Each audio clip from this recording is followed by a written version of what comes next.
Hey y'all, I'm Jerdy, and in this video, I wanted to give you an update on Prot Paladin after playing it for a week in Phase 4 Season of Discovery. So first, let's talk about some things I was wrong about, and this is a big thing I was really wrong about, and that's Lord Blackwood's Blade, or rather, Blade of Blackwood, because Lord Blackwood's Blade isn't available in the game yet and is only available during the Scourge event, whereas Blade of Blackwood drops off Cormac, the 0.5 summon boss for the dungeon set quest. This is a really good weapon and probably one of our best Prebis weapons to get, with 40 DPS, 1.4 weapon speed, 14 stamina, and plus 4 defense, which is also 16 attack power. I would put this just slightly ahead of Hammer of the Fallen Thane, just because it's slightly faster, has a little more DPS for your Hammer of the Righteous, has plus 4 defense, which is also 16 attack power, and has just a little less stamina than Fallen Thane. While we're on the topic of some great weapons to get, yes, Ironfoe still is a good weapon to get if you want to go slow, because it has that grants 2 extra attacks on your next swing chance on hit, and it has 18 attack power, 45 DPS, and 143 max damage on it. I wouldn't really recommend any other slow weapon. I've seen a good amount of people with this weapon, so if you have people who want to farm it with you, go for it.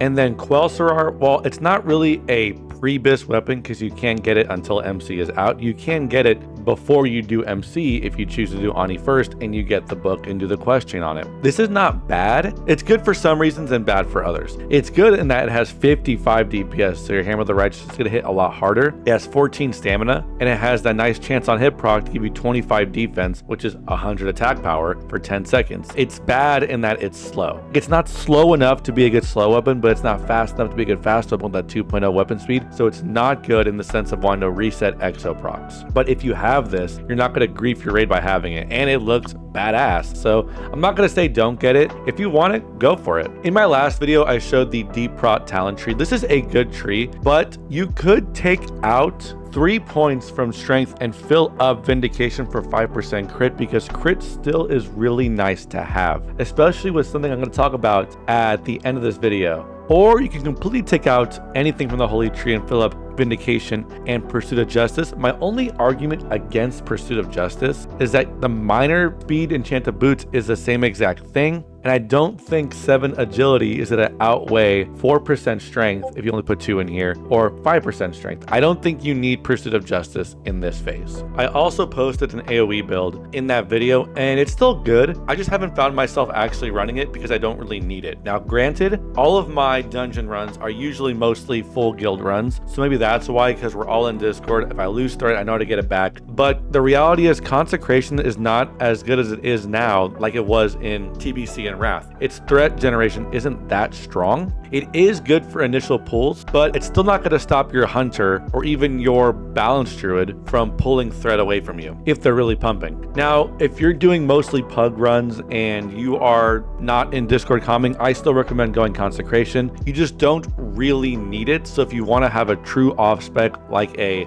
DPS or a healing off spec, then you can completely drop the AoE build for this. Vindication is just really strong. Now, speaking of dungeons, a quick story. My Prebis hunt has not been the best. It's been really hard to get my gear. I have it, but it was quite a journey to get it, and I feel like I was rewarded late into the game. Now, granted, I did win the +4 chest pattern, so I made a nice 5k gold with that, but after that, it took me a long time to get anything I actually needed. I think I did over 20 Ubers runs just to finally get Draconian Deflector.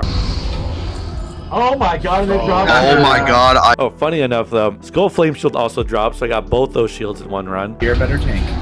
Oh, holy shit. I was in Strat Undead for 5 hours until I finally got the Life Forge legs.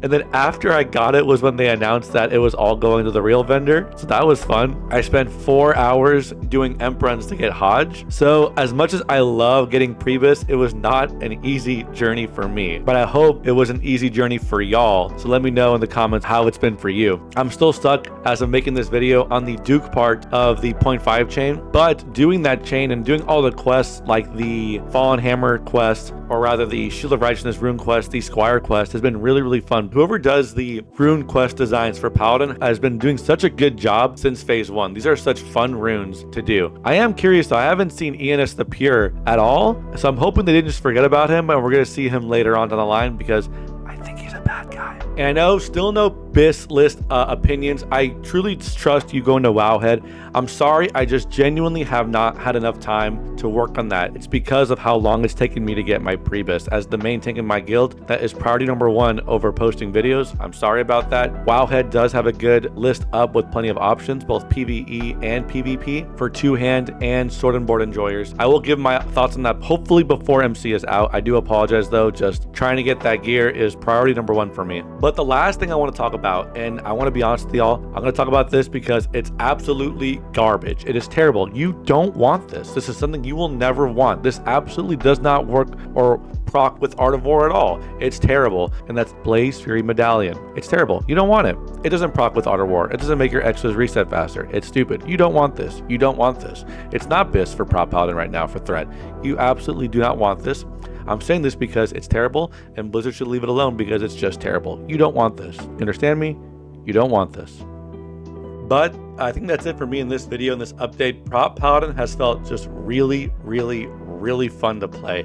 I have really been enjoying this version of Prot Paladin. I've played a Prot Paladin TBC and in Wrath and in Kata, and this is by far the most fun I've had with this class. It feels good being a Prot Paladin in the vanilla client. Dungeon spams are super, super fun, especially Ubers. I hate Strat Undead though. The silences and the web wraps, it's just too much. I hate Strat Undead. In PvP versus melee, it really feels strong too. I mean, I melted this rogue right here who tried yanking me. I didn't even use my trinket and he just got melted by me. But before I go on a rant, talk about how cool Prot Paladin is, let me know what you think about it in the comments below. I'm working currently on dungeon overview guides and tips for tanks. Let me know if that's dumb or not. I spent like an hour doing a Skulla video and I was like, is this worth? Should I be doing this? So be honest, if you've watched this whole video, let me know if you'd actually watch that before I work on all those videos. But as always, thanks for stopping by. Thanks for saying hi. If you're new to the channel, vote for me for the MMO awards. I'll put a link in the description below and I will see y'all in the next video.